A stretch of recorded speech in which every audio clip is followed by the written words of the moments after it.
하나님이 인간을 향해 최초로 하신 말씀의 성격이 복이라고 말씀을 드렸습니다. 창세기 1장 28절에 그대로 나오죠. 하나님이 그들에게 복을 주시며 이르시되 라고 나옵니다. 예, 하나님은 인간에게 복을 주시는 분이십니다. 인간을 향한 하나님의 자세, 하나님의 태도, 하나님의 마음이 단 한 번도 바뀌거나 변한 적이 없습니다. 어느 날 인간은 바뀌었습니다. 애초에 하나님의 형상을 따라 지음을 받은 인간에서 타락을 하여 죄인이라는 새로운 피조물로 바뀌었습니다.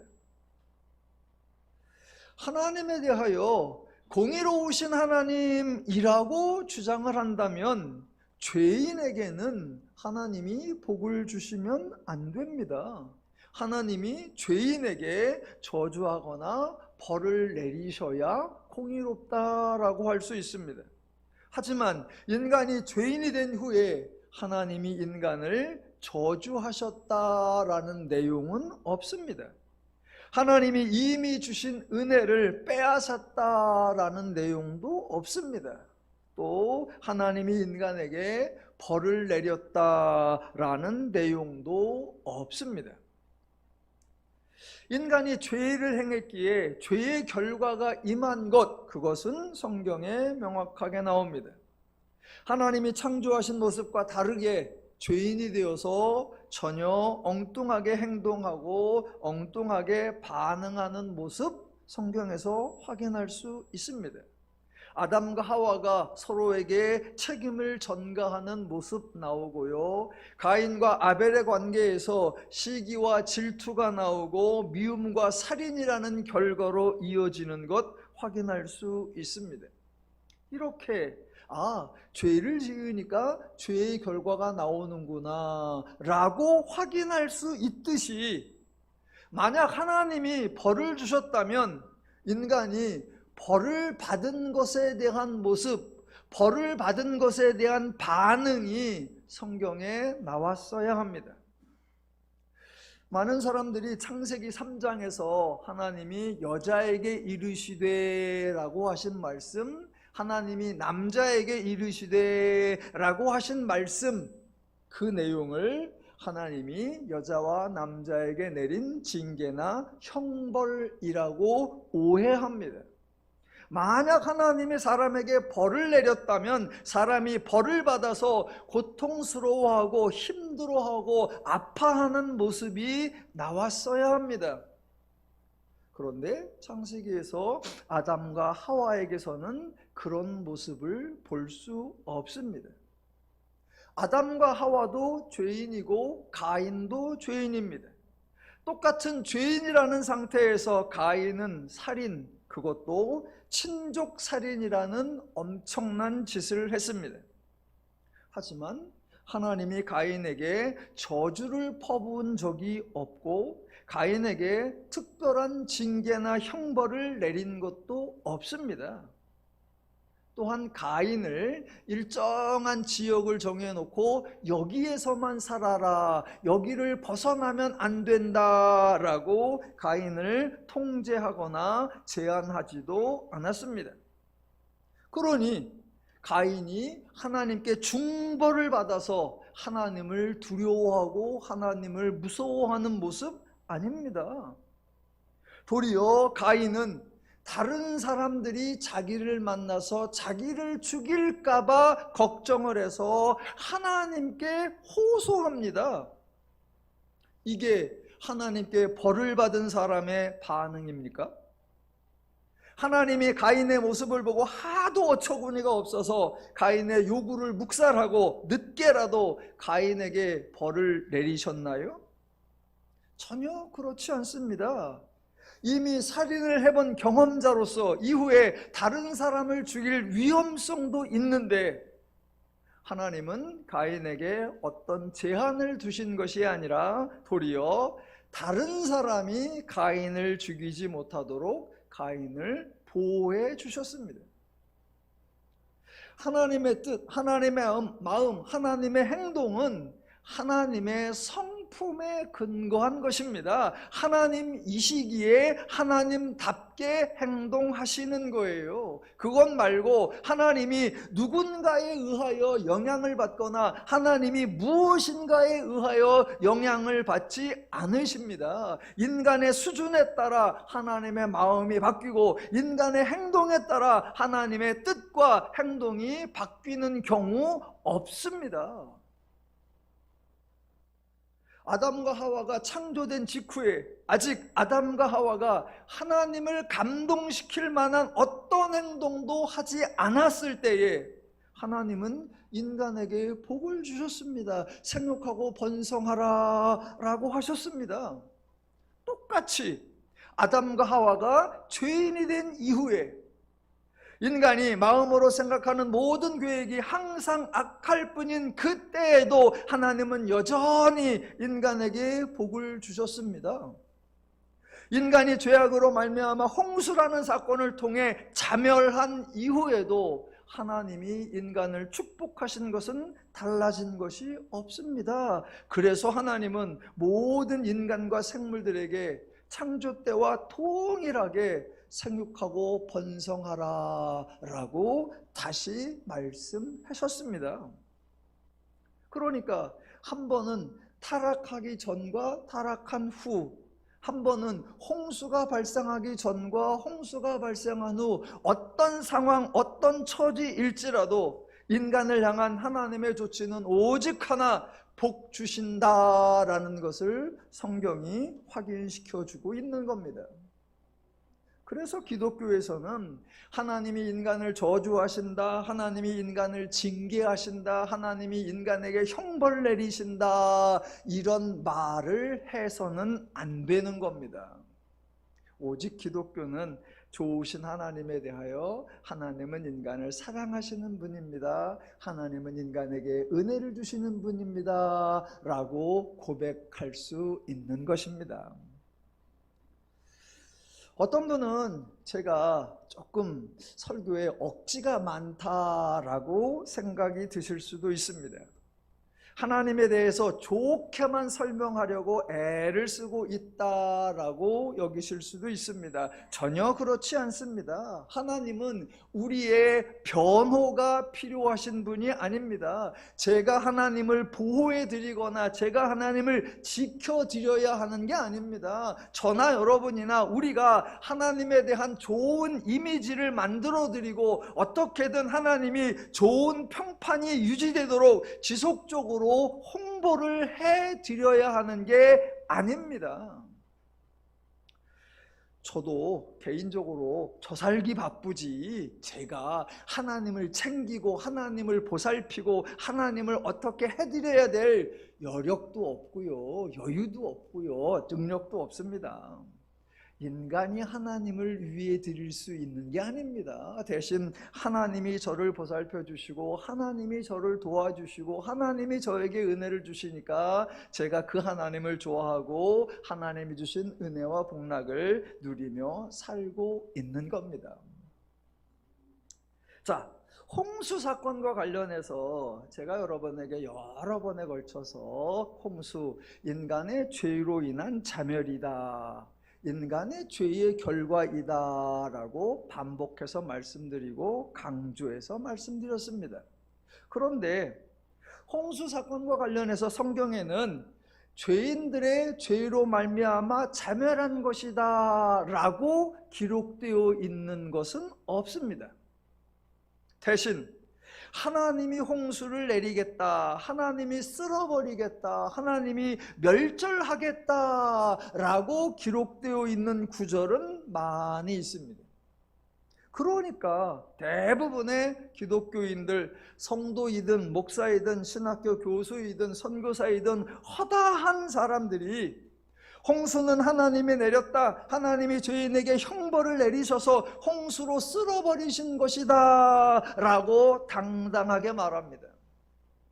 거의 모든 설교자들도 그렇게 말하고 거의 모든 주석들도 똑같이 말합니다. 성경에 나오는 구절을 근거로 너무나 자신 있게 말합니다.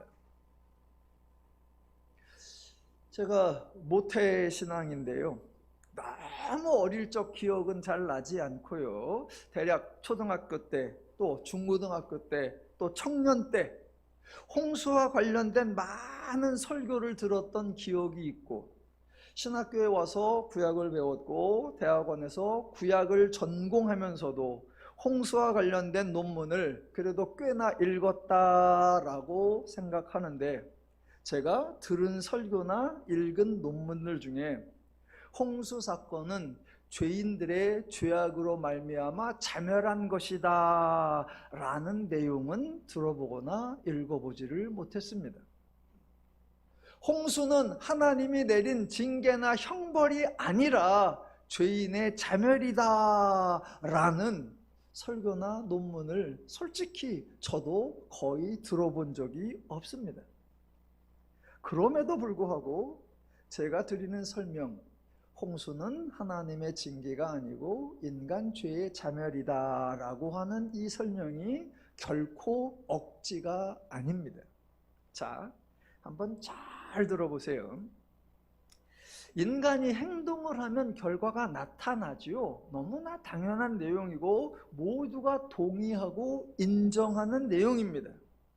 그러면 저처럼 말하고 저처럼 설명하면 돼요. 인간이 이런 행동을 하더니 이런 결과를 당했다라고 설명하면 아 그렇구나 라고 하고 넘어가면 됩니다.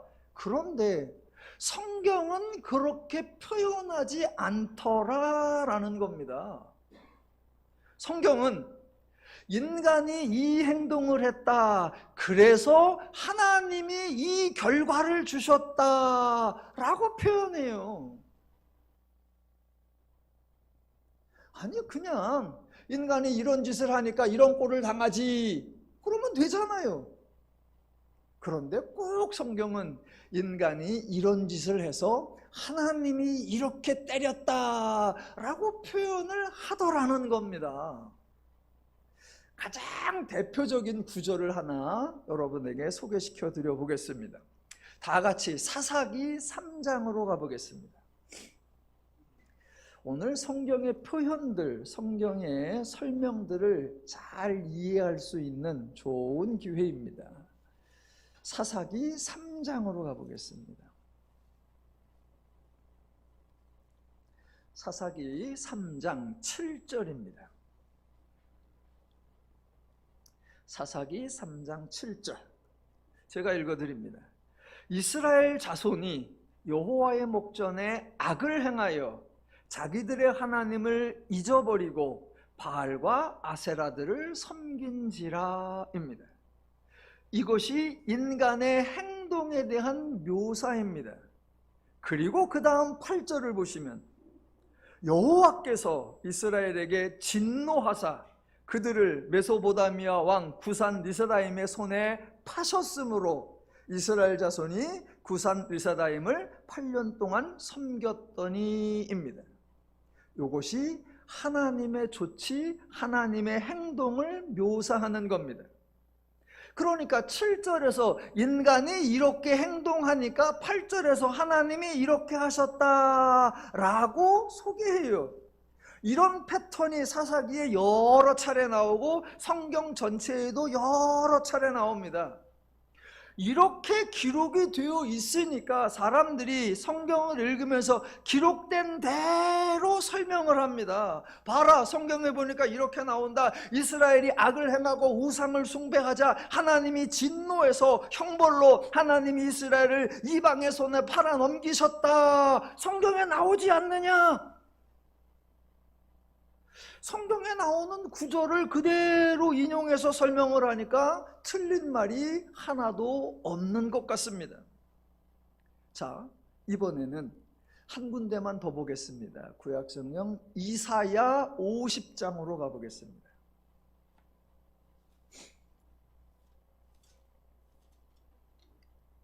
이사야 50장. 사사기 3장에서 하나님이 이방의 손에 팔아넘겼다라고 하는 것처럼, 그래서 이스라엘이 이방에게 압제를 받고 있는 것처럼 이사야 50장에서 이스라엘이 이방에게 압제를 받고 있는 상황에 대해서 하나님이 설명하시는 장면이 50장 1절입니다. 이사야 50장 1절 제가 읽어드릴게요. 나 여호와가 이같이 말하노라. 내가 너희의 어미를 내보낸 이혼 증서가 어디 있느냐? 내가 어느 체주에게 너희를 팔았느냐? 보라, 너희는 너희의 죄악으로 말미암아 팔렸고 너희의 어미는 너희의 패역으로 말미암아 내보냄을 받았느니라. 지금 이사야 50장 1절, 이게 사건의 내막이고 이게 사건의 진실이에요. 이스라엘이 팔림을 당하고 이스라엘이 내보냄을 당하고 이스라엘이 압제를 받는 거 너희의 패역함으로 말미암아 너희의 죄악으로 말미암아 이런 결과가 임한 거다입니다. 그런데 사사기 시대에는 이사야 50장 1절 같은 말씀을 하시지 않았습니다. 사무엘 시대에도 이 말씀을 하시지 않고 왕정 시대에도 이 말씀을 하지 않으셨습니다. 그동안은 하나님이 오해를 받으실지언정, 하나님이 자기 백성을 팔아버렸다는 비난을 받을지언정 이 말씀을 하지 않으셨습니다. 그러니까 사람들이 계속해서 뭐라고 한다? 하나님이 진노하셨다, 하나님이 징계하셨다, 하나님이 백성을 팔아넘기셨다 라고 말해왔습니다. 그러다가 드디어 이사야 시대에 하나님이 진실을 말씀하시는 거예요. 드디어 그동안 하나님이 전혀 입 밖에 내지 않았던 사실을 설명하시는 겁니다. 그러면 그동안은 왜 이사야 50장 1절처럼 말씀하시지 않고 왜 이제사 이 말씀을 하실까? 그동안은 왜 내가 팔았고 라고 말씀하시고 이제는 왜 너희의 죄악으로 말미암아 팔렸고 라고 말씀하실까? 사사기의 말씀과 이사야의 말씀은 서로 다른 게 아닙니다. 하나님이 한 번은 거짓말을 하시고 한 번은 참말을 하시는 게 아닙니다. 사사기의 말씀과 이사야 말씀 중에 둘 중에 하나는 틀렸고 둘 중에 하나만 맞다라는 의미가 아닙니다. 하나님이 왜 전에는 이렇게 표현하셨고 지금은 왜 이렇게 표현하시는가? 그 하나님의 의도와 목적을 분별해야 합니다. 그걸 이해하셔야 홍수 사건이 과연 죄인의 죄악으로 자멸한 것인가? 아니면 하나님이 진노하여 징계로 쓸어버리신 건가? 구분이 될 수 있는 겁니다. 그동안 하나님은 계속해서 사사기의 패턴처럼 말씀해 오셨습니다. 마치 하나님이 팔아넘긴 것처럼, 마치 하나님이 홍수를 내리게 한 것처럼, 마치 하나님이 진노해서 인간을 쓸어버린 것처럼, 마치 하나님이 자기 백성을 이방의 압제를 받아 고생하게 만든 것처럼 오해받을 만하게 말씀해 오셨어요. 여러분, 하나님이 왜 그렇게 말씀하셨을까요? 그 이유는 죄인들이 자신들의 행동이 죄인 줄을 모르고 자신들의 행동에 어떤 결과가 올 줄을 모르고 있기 때문입니다. 이 행동을 하면 어마무시한 결과가 온다라는 걸 모르니까 아주 과감하게 제멋대로 죄를 행합니다. 마치 죄를 행해도 아무 결과가 임하지 않을 것처럼 여유롭게 죄를 행합니다. 그런데 죄를 행했는데 죄의 결과가 임해버리면 깜짝 놀랍니다. 그러면서 생각하기를 아이씨 재수없는 일이 발생했네 라고 합니다. 오지 않아야 하는 상황이 우연히 임한 것처럼 압니다. 이번에는 어쩌다 이런 결과가 왔지만 다음에는 아무 일도 안 생길 거야 라고 합니다. 그러면서 또 죄를 행하고 또 결과를 당합니다. 그걸 반복합니다. 그래서 하나님이 오해를 감수하는 거예요. 하나님이 비난과 조롱을 또 안으시는 거예요. 인간이 죄를 지으려고 할 때 하나님이 본심이 아니면서도 하나님이 하지도 않을 일을 마치 할 것처럼 경고를 하십니다. 인간이 죄를 지을 것 같으면 하나님이 이렇게 말씀하십니다. 만약 내가 죄를 지으면 내가 가만히 있지 않겠다. 내가 죄를 지으면 내가 큰 벌을 내리겠다 라고 하십니다. 실제로는 벌을 내리지 않으실 것인데 그렇게 말씀을 하세요. 하나님의 경고를 무시하고 인간이 죄를 짓습니다. 그러면 하나님이 아무 말씀하지 않아도 인간이 죄를 지었으면 죄의 결과가 임합니다. 그러면 아이고 내 말 무시하더니 꼴사납다, 잘됐다 이놈들아, 그래버리면 될 건데, 하나님은 또 그들이 죄를 행하여 죄의 결과를 당하니까 꼭 하나님이 한마디를 하십니다. 뭐라고요? 네가 죄를 지어서 내가 진노했다. 내가 너를 심판하여 너에게 엄한 형벌을 내렸다. 그래서 너를 이방인에게 팔아버렸다 라고 말씀하십니다. 하나님이 하시지도 않은 일을 하나님이 하셨다고 표현하는 거예요. 왜요? 인간이 죄인이 되어서 자기 행동이 죄라는 걸 모르고 죄를 지으면 죄의 결과가 온다는 것을 모르고 계속 죄를 반복하니까 하나님이 미리 경고하고 알려주는 거예요. 그 결과 재수가 없어서 임하는 것이 아니고 어쩌다 임하는 것이 아니고 우연히 임하는 것이 아니고 다음에 임하지 않는 것이 아니고 그 행동에 따라 반드시 임하는 결과이다 라고 알려주는 거예요.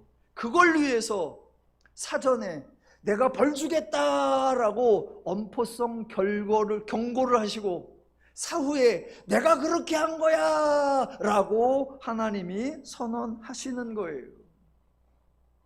왜 그렇게 하신다? 제발 그 행동의 막중함을 알아서, 제발 그 결과의 엄중함을 알아서 그 악한 것, 그 죄된 행동을 하지 않기를 바란다. 내가 그런 꼴을 당하지 않기를 바란다라는 하나님의 간절함을 한편으로는 내가 징계하리라, 한편으로는 내가 팔아버렸다라고 표현하는 거예요. 성경이 그렇게 표현해 주는 거예요. 그랬더니 하나님이 그렇게 표현을 하니까 죄인들의 반응이 너무나 어처구니가 없습니다. 죄인들이 하나님의 경고를 무시하고 자신들이 죄를 지었어. 그래놓고 자기들은 예상하지 못한 결과가 왔어. 그래서 어렵고 힘들고 고생하고 불행할 때 생각을 해야죠. 그때 하나님이 말씀하셨지, 이런 짓을 하면 이런 결과가 온다고. 이거였구나, 내가 죄를 지어서 이런 거구나 라고 뉘우쳐야 되는데, 그런 결과를 딱 당할 때 인간이 반응을 어떻게 합니까? 이렇게 합니다. 갑자기 하늘을 딱 쳐다보면서 하나님, 이거 너무하신 거 아닙니까? 아니 그냥 넘어가도 될 일을 너무 까칠하게 구시는 거 아니에요? 좋아요. 설령 내가 죄를 행했다고 해도 이런 결과는 너무 가혹하잖아요. 내 행동보다 하나님의 형벌이 너무 과격합니다. 하나님이 저에게 화풀이를 하십니까? 하나님이 잠잠히 계시면 아무 일 없이 지나갈 일을 가지고 왜 이렇게 오들갑을 떠시고 일을 크게 만드십니까? 마치 자기는 큰 잘못이 아닌데 하나님이 중한 벌을 내린 것처럼 하나님에게 대들더란 말이죠. 하나님이 벌 내리겠다, 하나님이 심판하겠다라고 경고성 말씀을 해주셨더니 정말로 하나님이 그렇게 한 줄로 오해하더란 말입니다. 자신들이 문제가 있는 것이 아니라 하나님이 과도한 것으로 하나님을 추궁하더란 말입니다.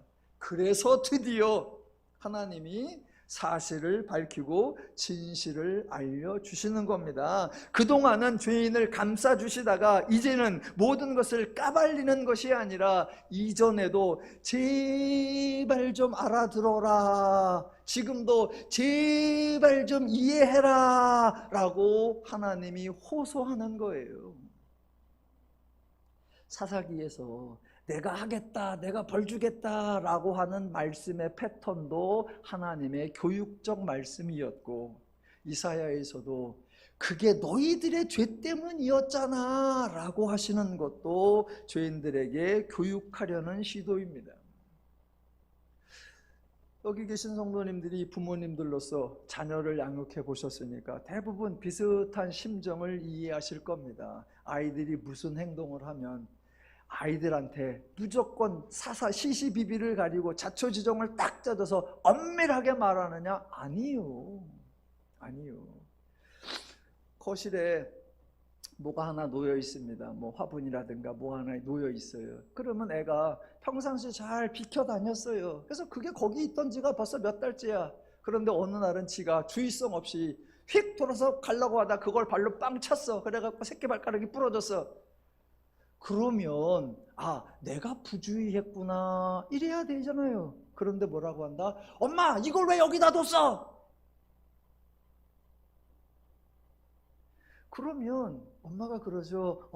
미안해, 내가 그거 치워놨어야 되는데 너 다니기 불편하게 했구나. 애기 땐 그래요. 잘못은 애가 했는데 엄마가 마치 잘못의 원인인 것처럼. 그랬더니 이것이 초등학교 때는 툭하면 엄마 왜 여기다 놨어? 초등학교 때 툭하면 엄마 왜 이랬어? 그래요. 몇 번 받아줬더니 중학생이 되고 고등학생이 되어도 지가 잘못해놓고 엄마 이거 여기다 뒀어 이래요. 그럴 땐 어떻게 해야 됩니까? 한 대 줘박아야죠. 이놈아, 그게 거기 있은 지가 한두 번이냐? 내가 눈 똑바로 뜨고 다니라고 한두 번 말했냐? 이놈아, 네 잘못이지. 하나님은 귀퉁뱅이를 때리진 않아요. 지금 말씀을 그렇게 하시는 거예요. 그러니까 이전에 내가 이렇게 하겠다라고 하는 경고성 말씀도 그를 교육하기 위한 거고, 사실은 너의 부주의함이었잖아, 너의 죄악이었잖아 라고 알려주는 것도 그를 교육하기 위한 거예요. 그런데 성경에 사사기의 패턴처럼 인간이 행동하면 하나님이 징계하겠다, 이런 패턴이 성경에 자주 나와요. 그 패턴을, 성경에 나오는 패턴을 사람들이 익숙하니까 마치 사사기의 패턴이 진실인 양, 하나님이 진노하겠다고 말씀하셨고 하나님이 팔아넘겼다고 말씀하셨지 않느냐, 하나님은 이렇게 죄인에게 진노하시고 하나님이 죄인에게 징계하신다 라고 강조하는 실수를 범하는 거예요. 아니요, 성경이 왜 이렇게 표현했나 그 의도를 아셔야 돼요. 제가 여러 번 이런 걸 성경의 표현 양식이라고 소개를 하지요. 사사기에 지금 그 설명이 홍수에게도 똑같이 적용되는 거예요. 홍수 사건을 보고 성경에 내가 홍수를 일으키리라, 내가 생명을 멸절시키리라, 내가 인간을 쓸어버리겠다라고 하니까 모든 사람들이 봐라, 성경에 그렇게 기록되어 있지 않느냐, 하나님이 싹 쓸어버린 거다. 아니요. 만약 하나님이 진짜로 쓸어버린 거였다면 효과가 나야죠. 그 다음에 인간이 달라지고 인간이 개선이 돼야죠. 아무 가치 없는, 아무 소용없는 그런 일들 하나님이 뭐하러 해요? 그렇게 표현되어 있지만 실상은 너희의 죄로 인한 자멸이고, 그렇게 너희가 멸절당할 위기에 있을 때 하나님이 개입하셔서 생명을 보존해 주셨다. 이게 성경이 말해주고자 하는 실체입니다. 자, 이런 성경의 패턴이 홍수 사건도 이해하고 오늘 창세기 9장에 나오는 동물에 관한 사건에도 적용이 됩니다. 9장 보겠습니다. 다시 돌아와 보겠습니다. 자, 창세기 9장 2절을 보시면 땅의 모든 짐승과 공중의 모든 새와 땅의 모든 기는 것과 바다의 모든 물고기가 너희를 두려워하며 너희를 무서워하리니 이것들을 너희의 손에 붙였음이니라. 모든 산 동물은 너희의 먹을 것이 될지라 채소같이 내가 이것을 다 너희에게 주노라 라고 나옵니다.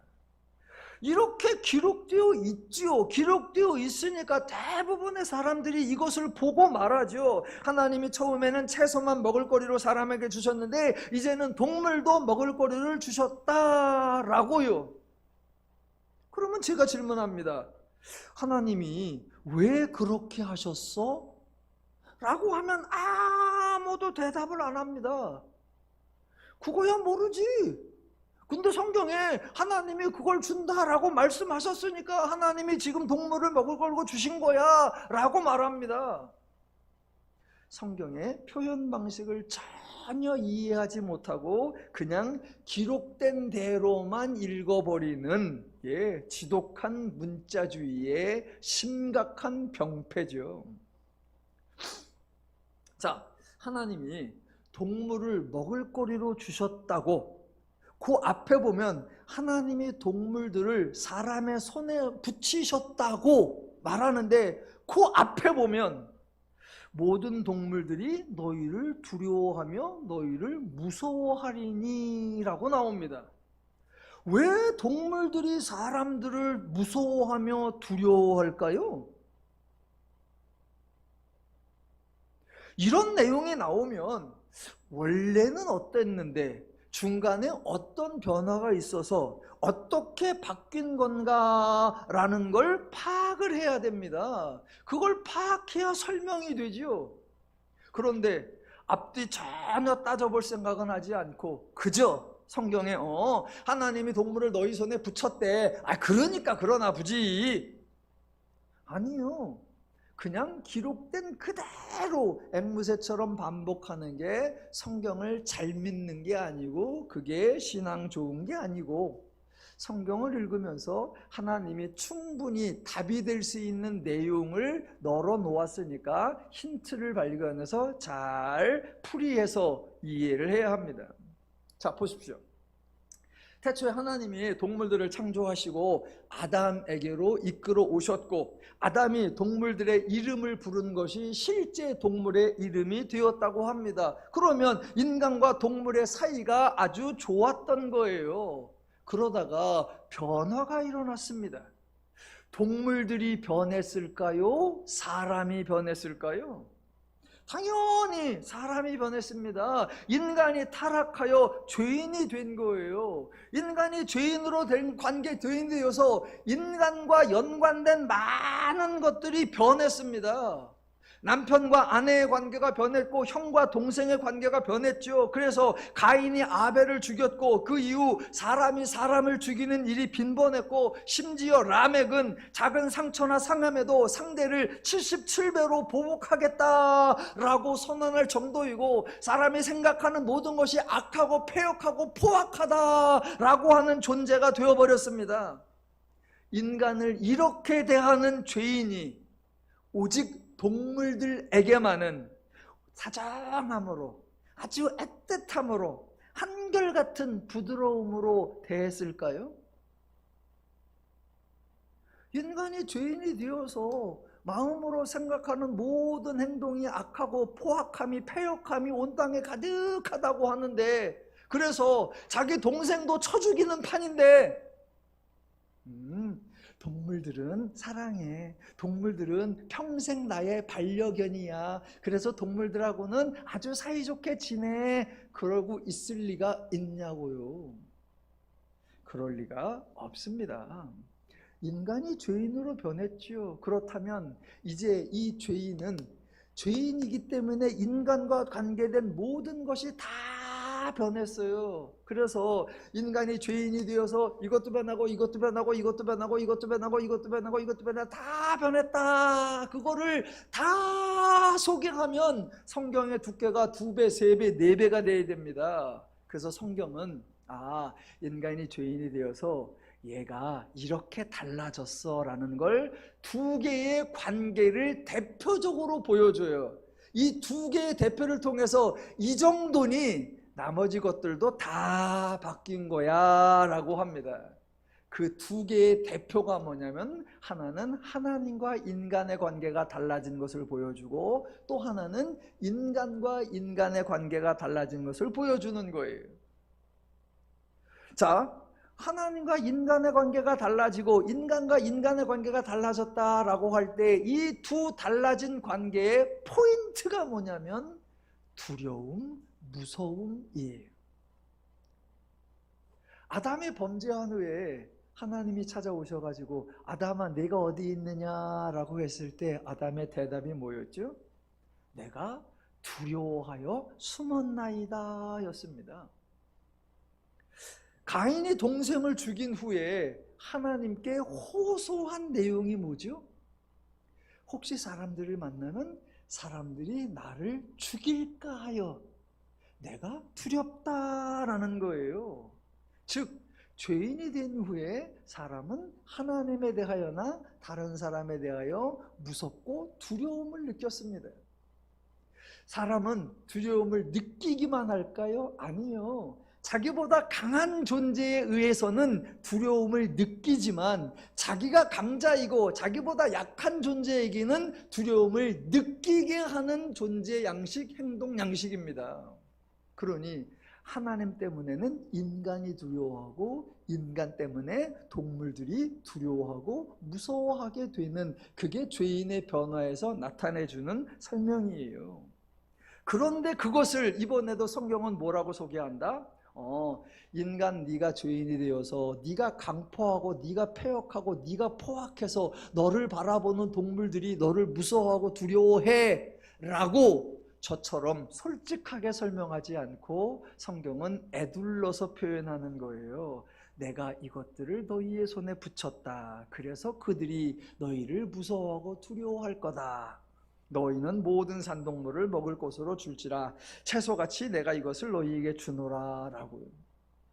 성경에 이렇게 기록되어 있다고 해서 하나님의 마음이 바뀐 거 아니고요, 동물에 대한 하나님의 감정이 바뀐 거 아닙니다. 하나님이 갑자기 동물들을 미워하셔서 동물들의 생명을 하찮게 여기셔서 인간들에게 이제는 너희가 마음껏 잡아먹으라 라고 동물들을 내던진 게 아니에요.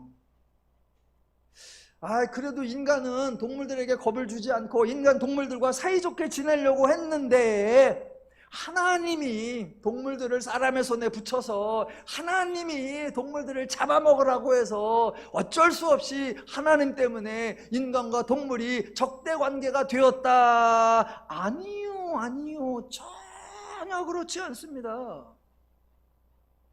모든 죄의 악, 모든 우리의 불편함, 모든 두려움, 모든 공포의 근본이 뭐다? 죄예요. 근데 성경은 너희가 죄인이 되었고 너희 죄 때문에 모든 게 이래 라고 적나라하게 지적하지 아니하고 언제나 하나님이 그렇게 하셨다, 하나님이 그렇게 하도록 했다라고 하나님이 한 것처럼 표현하시는 거예요. 그러니까 이런 표현을, 이런 구절을 읽을 때마다 이야, 하나님은 참 인간을 존중해 주는구나. 하나님은 인간을 참 보듬어 주는구나. 하나님은 참 인간을 배려해 주는구나. 하나님은 인간의 약점이나 인간의 치부를 어떻게든 감추어 주려고 애쓰시는구나. 그 하나님의 인간 사랑이 느껴지셔야 합니다. 세상에는 종종 미담이라는 이야기, 아름다운 이야기, 따뜻한 이야기들이 전해져 오죠. 가끔은 글로도 보고 가끔은 영상으로도 그런 걸 봅니다. 그런 걸 보면서 어떤 사람이 다른 사람을 배려하고 다른 사람을 존중하고 다른 사람을 소중하게 대하는 그런 모습이나 그런 소식을 들으면 마음이 숙연해지기도 하고 참 따뜻하다, 감동이 느껴지기도 하고 저절로 눈물이 나기도 합니다. 인간끼리도 그런 소식이나 그런 내용이나 그런 장면에 미담이라고 마음이 훈훈해져요. 그런데 그런 미담의 시초, 그런 미담의 절정이 뭐냐? 바로 하나님이십니다. 하나님의 한 말씀 한 말씀, 하나님의 한 조치 한 조치, 하나님의 한 표현 한 표현이 모두 인간을 위로해주고 인간을 격려해주고 인간을 존중해주고 인간을 소중히 여겨주는 하나님의 인간 사랑이에요. 그래서 우리는 성경을 읽을 때에 그거를 깨달을 때마다 이렇게까지도 덮어주시나, 이렇게까지도 감싸주시나, 이렇게까지도 하나님이 떠맡아 주시나, 이렇게까지도 하나님이 뒤집어서 주시나, 이렇게까지도 우리를 보듬어 주시나, 막 성경을 읽으면서 저절로 감동이 돼야 돼요.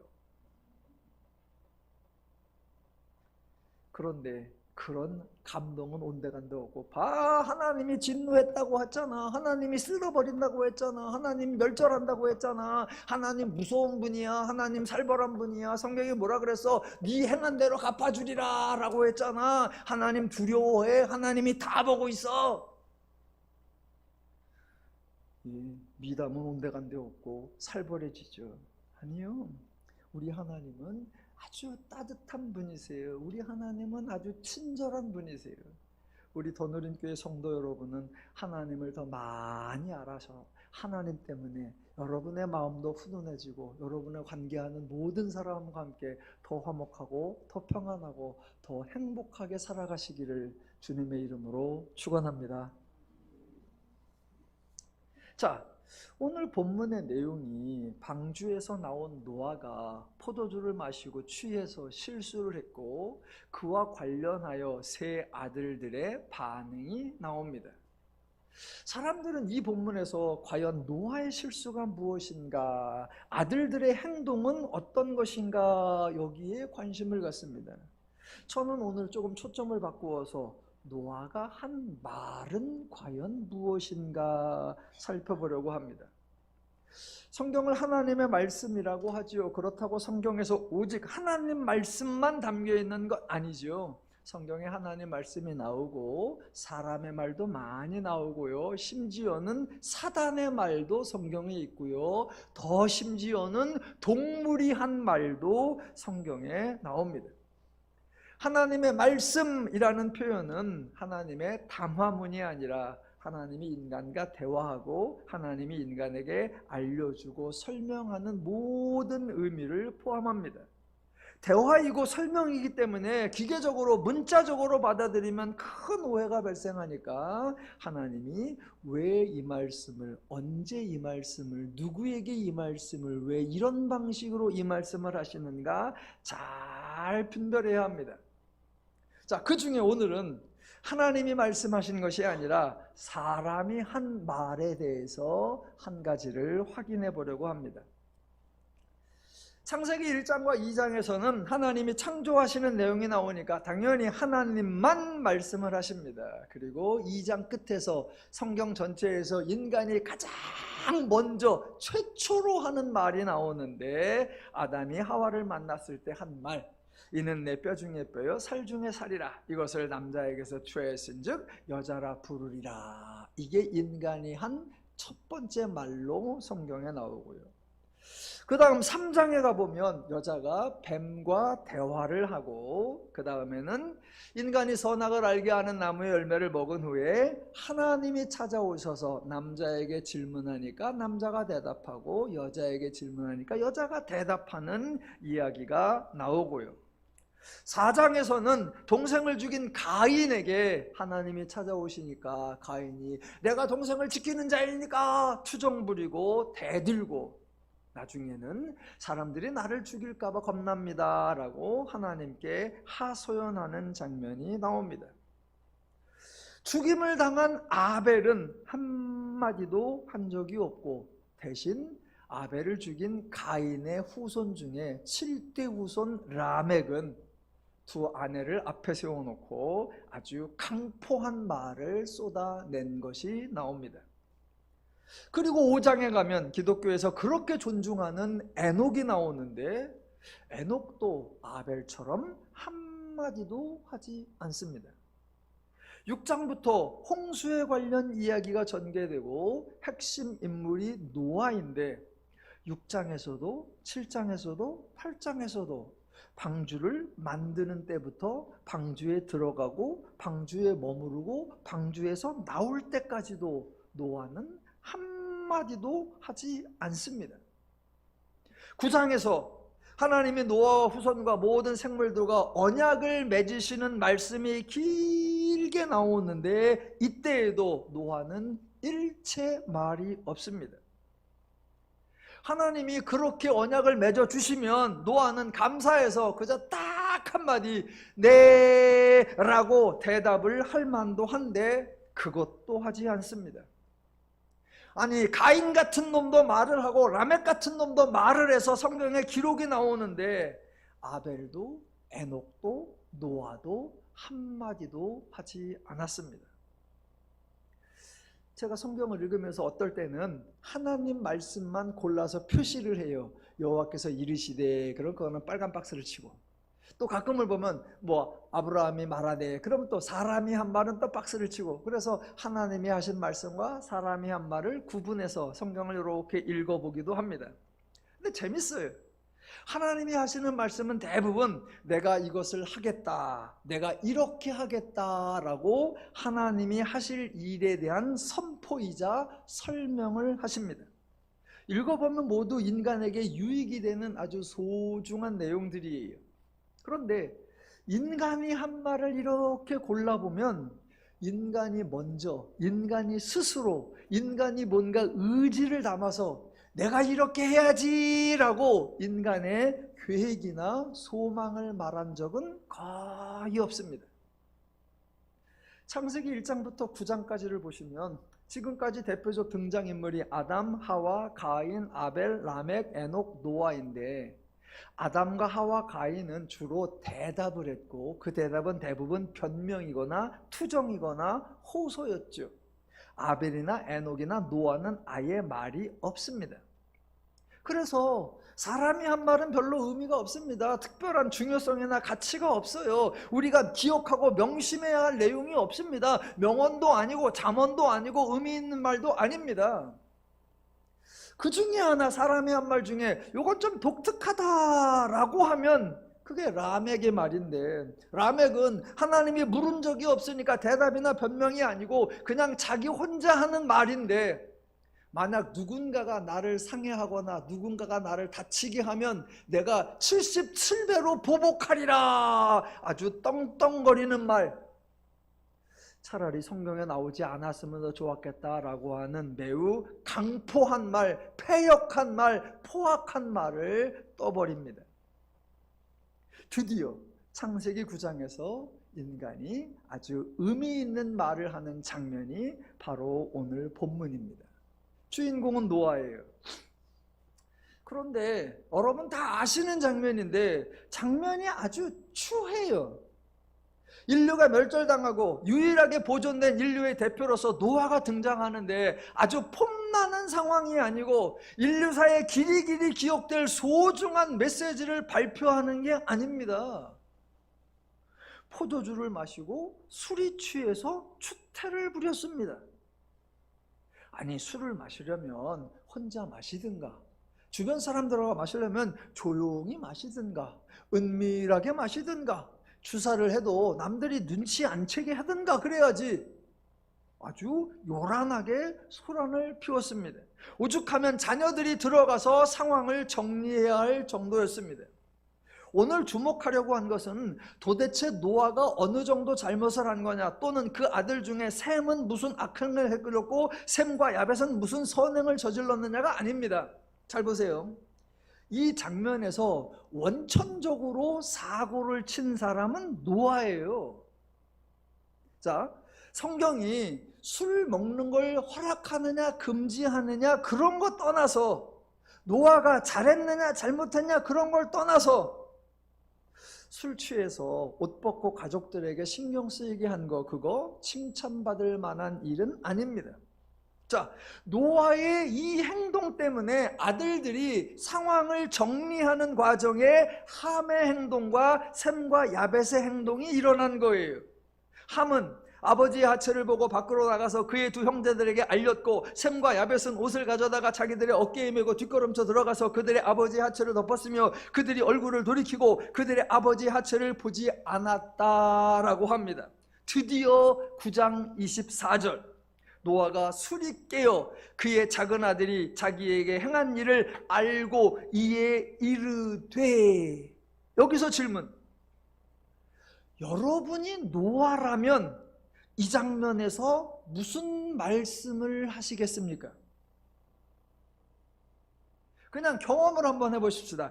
여러분의 부모님, 여러분의 아버지는 이런 상황에서 어떤 말씀을 하셨습니까? 아니면 지금 여러분의 남편 중에 어떤 분이 술 드시고 주사 갔다가 그 다음날 아침에 깨어서 무슨 말씀을 하시던가요? 이거는 여러분께 물어야 되는 게 아니라 아이들에게 물어봐야 되겠습니다. 저쪽 방 애들한테. 해찬아, 예솔아, 윤서야, 니네 아버지 술 드시고 그 다음날 깨어서 뭐라고 하시든, 만약 술이 취한 상태에서 뭐라고 말하고 하면 그걸 우리는 술 주정이라고 하죠. 그런데 노아는 술이 깬 다음에 말을 하는 거예요.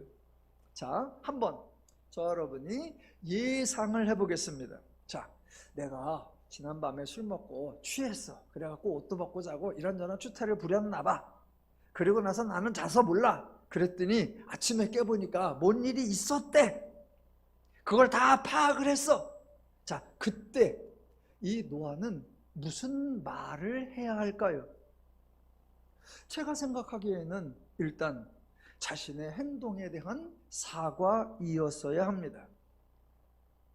아버지로서 추한 꼴을 보신 것에 대하여 미안함을 표시했어야 합니다.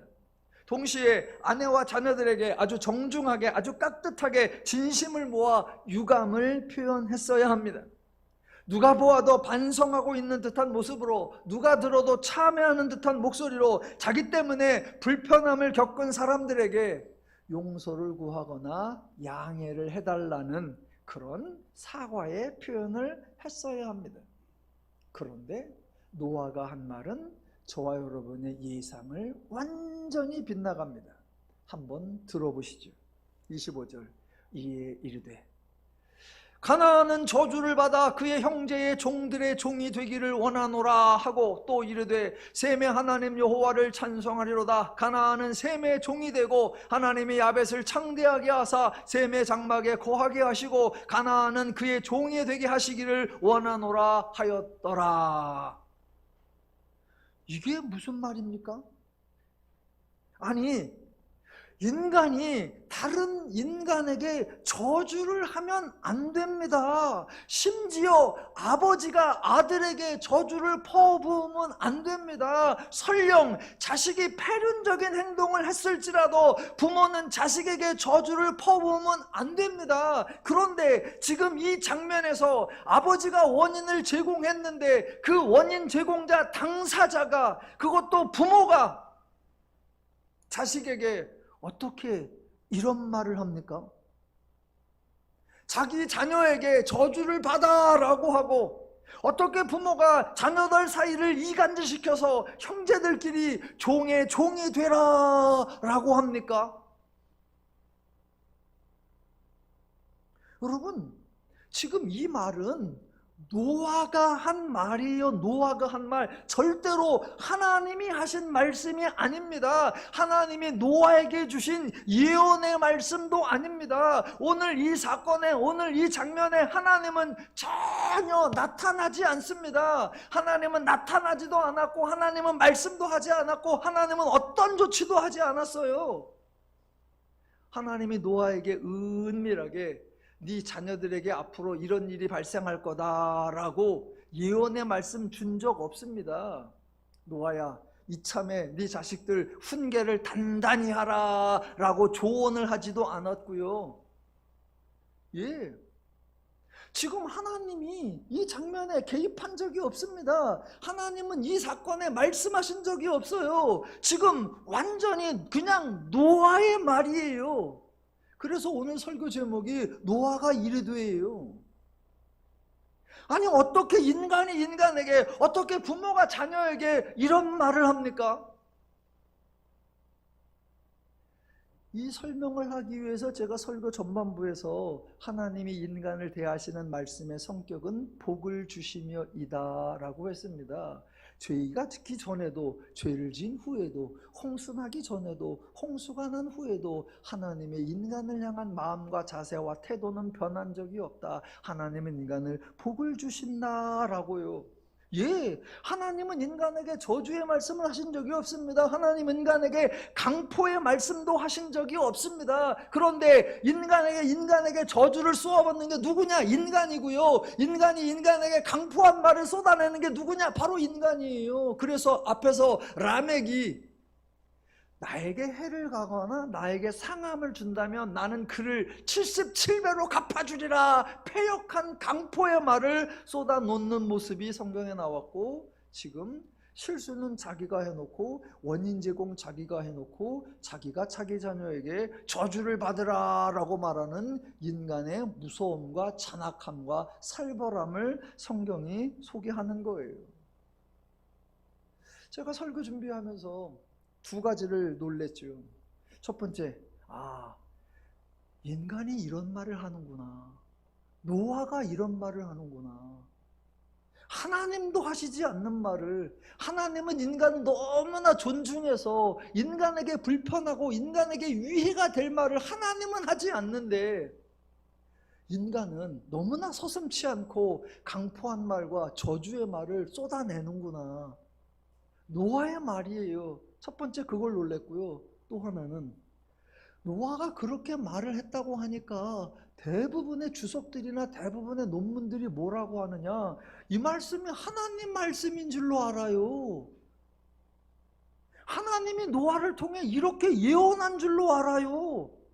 그래서 한다는 말이, 하나님이 이렇게 말씀하셔서 이후의 역사에서 보면 이 말씀대로 이루어져 간다. 그래서 이스라엘이 애굽에서 나왔을 때 가나안을 들어가면서 가나안을 진멸하고 가나안을 멸절하라고 했다. 바로 이 말씀의 응답이다 라고 연결을 시키더라고요. 이런 터무니없는 말이 있나?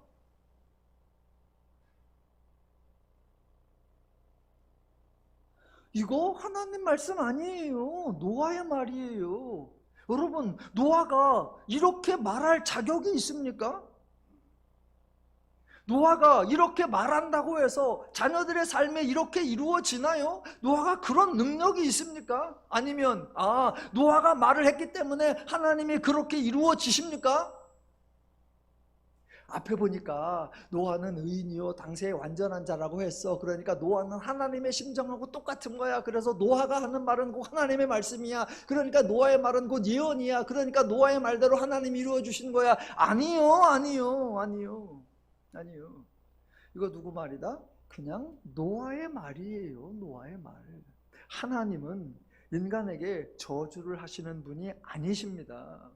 너무나 당연히 저주의 말씀을 하시고 너무나 당연히 저주대로 이루어 가시는 분 절대로 아닙니다. 우리 하나님의 말씀은 인간에게 복된 말씀이요 은혜의 말씀이요 기쁜 소식의 말씀인 줄로 믿습니다. 그래서 기독교가 하는 소식, 기독교가 전하는 말을 뭐라고 한다? 복음, 기쁜 소식이요. 절대로 무서운 소식 아니고요, 나쁜 소식 아니고요, 살벌한 소식 아니에요.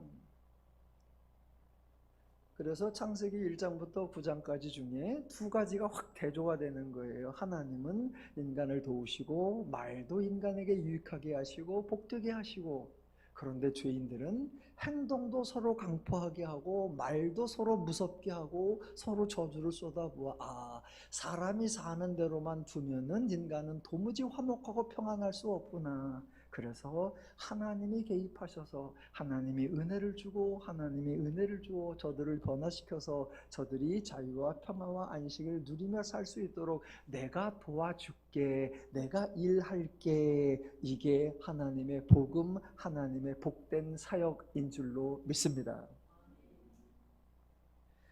더누림 교회는 앞으로도 계속 성경을 잘 설명해서 하나님의 기쁜 소식을 선포해 나갈 겁니다.